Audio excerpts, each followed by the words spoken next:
Hello and welcome to the show. I am here at the top of Mt Chiliad for some more downhill chaos in GTA 5. The first vehicle today, the Mercedes CLA 45 shooting brake. I do like a good shooting brake. I just like estate cars in general. They're fantastic vehicles. And yeah, this one was going to tackle the Descent. We can get some pretty good flames out of the back of this car.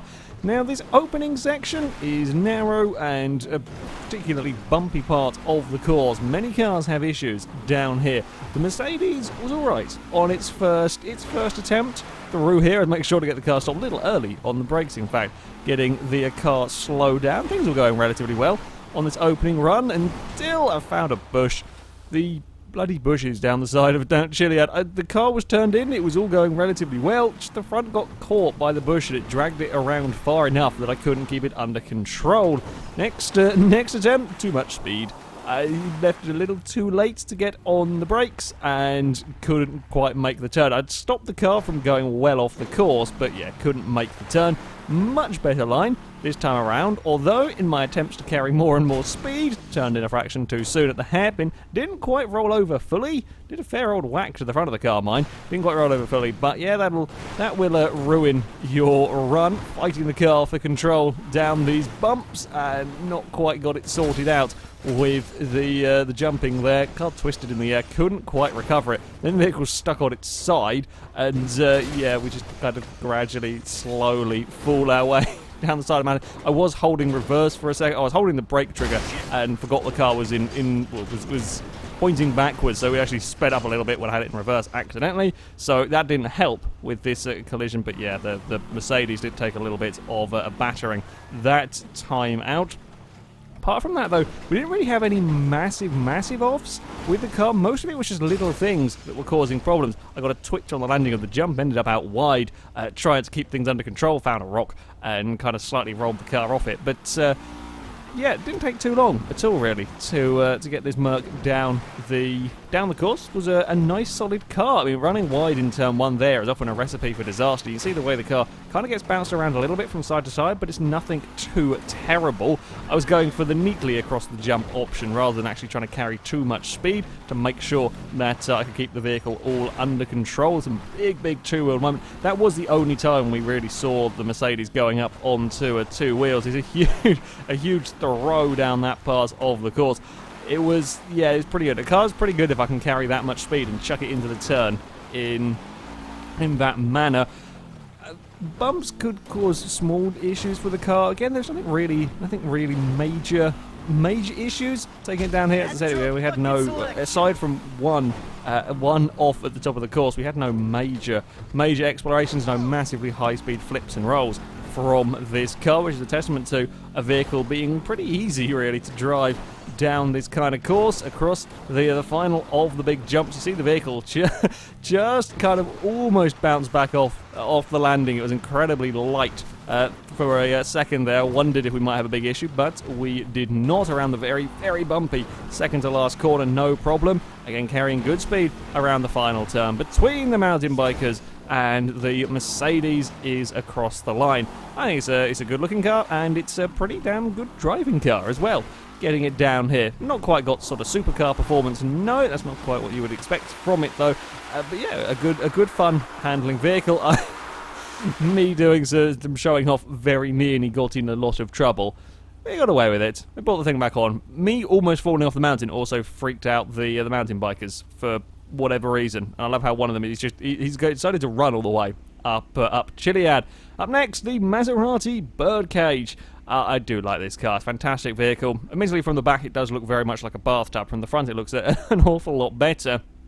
This car, small, light, very powerful, and the hikers were being a pain in the arse, so they're going to have to get run over. I gave them a chance to get out of the way, but no, they didn't, so bloody hikers on Mt Chiliad. This car will also spit fire very well. Now, we saw the Mercedes having a small bit of issue. It certainly wasn't the worst, coming down these bumps and jumps. Maserati, again, it was a similar story. It was a little bit thrown about. Unfortunately, the bigger issue for the Maserati was the oversteer. The back end would get quite lively on you at times. It's something you had to really watch out for, and when things did go wrong, it was quite difficult sometimes to gather it all back up again. I'm fighting it for about 3 corners before it eventually lets go on me across a bump that we don't normally hit that bump and have a car, you know, get massive issues. You see how long you could have an accident go on for. I've said it before about this course. You have a mistake at one corner, you might not crash immediately. It'll be 3 or 4 corners down the line because you're just out of position. This was an interesting crash for Mt Chiliad, so I get things wrong and end up very slowly plummeting off the mountain, and I was curious to see how the brakes would do, because this is about one of the steepest parts on the mountain. Very, very few cars can come to a stop down here. Certainly helped by me going over the edge very slowly, because that is one hell of a drop. So yeah, to get the Birdcage stopped is pretty good going. Another case losing the back end while trying to get the car slowed down. There's plenty of acceleration in this car, but trying to get it slowed down for some of the corners, and especially with all of the bumps around the place, was not always so easy. We get a wiggle coming towards one of the jumps, and again, just can't keep the car under control. The hike is fine, that we slightly splattered with the side of our vehicle. Yeah, no harm done to him. Well, maybe a little bit of harm done. He got up anyway. More sideways stuff, this time running in too deep, and we're definitely not getting it stopped in time across there. And then we're going to go for an extra roll, just for good measure. Once again, like we saw with it falling off the mountain earlier, I could actually get it stopped from tumbling all the way down, but yeah, it was not necessarily the easiest car. I was impressed with its ability to go through the bushes. It had normally these little light vehicles have all manner of issues through the bushes. This one, not so much, but the bumps around the second to last corner, that would do it in as well. Not surprised, that can be quite nasty. Has caught out a few vehicles before. I thought I got past the worst of the bumps, I hadn't, and just immediately spits the car sideways. So yeah, it took a little bit of time to get the hang of this vehicle, and it was all about dealing with the oversteer and dealing with the bumps. We could, as I say, we could get away with running through the bushes, which I was very, very surprised by. This is one of the incredibly few cars that is pretty much not affected by them. So I could be a little bit more aggressive in a couple of places. The problem was everywhere else I was actually having to be quite careful. Like, for example, that grey bush there that I just ran through. That would normally just completely stop a car, or you'd lose a heap of momentum. But this, you could get away with it. And so yeah, that was definitely a good thing, but now we're coming up towards, especially these longer corners with bumps halfway around them. Here, it's a scary moment turning into the corner. I know what's going to be coming around the turn. It's whether I've got the Maserati at a controllable velocity, and you know, whether I'm not doing anything too silly with the car. Once more, careful of the bumps down here, having to have a little bit more of a brake. The big jumps, the landings weren't too bad. That wasn't the problem. It was the little bumps that would upset the rear end, and then you'd have a big spin as we head down the side road up towards this final couple of corners. These big bumps were scary. This time, though, everything worked out nicely. The final turn, then just accelerate towards the line for the Maserati as we managed to collect a couple of trees in all of that. Yeah, it was kind of a little bit as expected. Not a huge amount of rear-end grip. It shall now be demonstrated as I went to get back up to the finish line. Yeah, it is very, very steeply sloped, but yeah, the Birdcage will crab its way along there. There's just not enough in the way of rear-end grip, really, for this vehicle. Looks fantastic, most definitely, but a challenging course for the Maserati. Our final vehicle would be the Zonda R. A mini fire coming out of the back of the Zonda. You never quite know what you're going to get with race cars when it comes to this series. Sometimes they go incredibly quickly, sometimes they have many, many issues because, well, it's a race car on an off-road course. So yeah, I didn't quite know what we were going to have with the Zonda. Opening run did not go to plan. I clipped the rear on a fence, it put me out of position a little bit for the next corner, kind of forgot about the rock that's hidden in the bushes, and that caused no end of problems. I did quickly realise there was a slight oddity that we haven't really seen from vehicles in the past.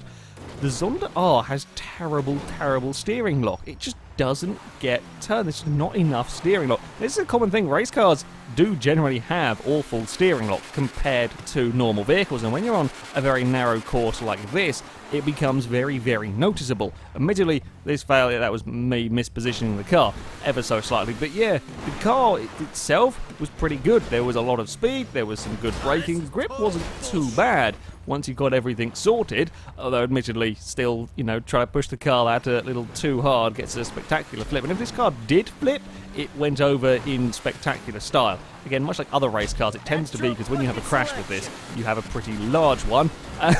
One slightly silly moment from me, I was trying to put the power down a little too early and lost the rear end.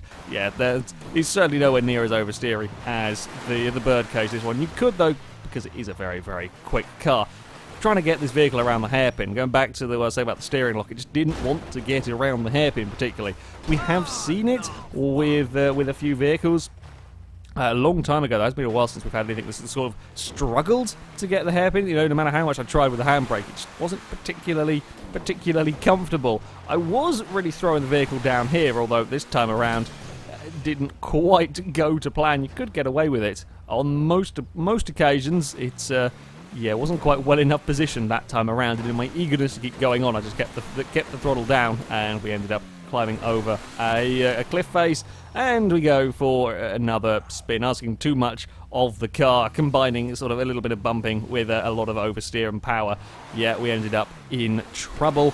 Took a bit of time to get the hang of this car, predominantly because of the difficult steering lock. While sort of ultimately the crash that would put me off the run might not be caused by it as such, it was still something that was a tad on the awkward side to work with. You really had to make sure that you get the car slowed down. I found myself using the handbrake a lot more. When I'm doing normal racing, or normal driving, whatever game it might be, very, very rarely do I use the handbrake for anything. There are a couple of corners on this course where I often will, that hairpin being one, but on not almost all of them, but on a large percentage of them with this car, I was finding myself having to go to the handbrake just to try and get it turned in. It was struggling so much with the turn. I don't know what on earth happened to the Coyote, just pings itself off the side of the car there. Yeah, the steering lock was causing quite a lot of issues. A new problem, one that we haven't come across before, particularly with a race car. The actual suspension, dealing with the bumps, wasn't an issue as such. The longish overhangs, at least around the vehicle, or the longest bodywork, the wide bodywork, etc., that we had. The McLaren F1 Longtail had a lot of issues with splitters and bits and pieces, diffusers catching on the floor. Not an issue we had with the Zonda R, but the steering lock as we come around the final corner, yeah, that was the big issue here with this car. We kind of throw it across the line. I was wanting to get around the final corner flat out, as most race cars can do, but this one I just can't get it turned. So yeah, the Zonda R was an interesting one, most definitely. Going down Mt Chiliad, new problems to face with it. However, despite that, still mighty quick from the Pagani. 122.8 puts it into 24th place on the table. It goes fractionally behind the Jaguar F-Type P7, Lamborghini Diablo, Lexus LFA. It does, though, beat out the Radical, same time as the Peugeot 208 T16. That's a good time for a car that I struggled quite a lot to get it into some of the slower corners.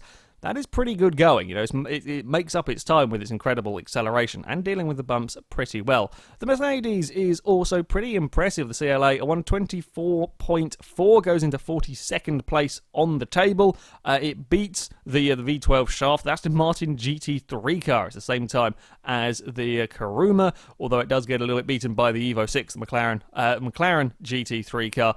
Yeah, it's a solid time though. For a normal road car, that is a very, very solid time, and I did very much like the CLA. Further down, we find the Maserati Birdcage, 129.6. Just the lack of rear-end grip with the Maserati is why it is so far down the table. Good acceleration, but such a handful through the corners. You got to be so careful with some of the longer and bumpier corners. It's same time as the Mamba. It does get beaten by the Chino, the Rebel Technical, the Shelby Cobra. Does beat the Tampa and the Nightshade. So yeah, it's not too bad going from the Birdcage, although it was by far the most difficult car to drive with its tendency to slide around. Anyway, that is it for this video. As ever, I'll put links to all of the mods that I've used in the description so you can download them, have a go with them yourself. But that's it from me. Thank you very much for watching, and until next time, goodbye.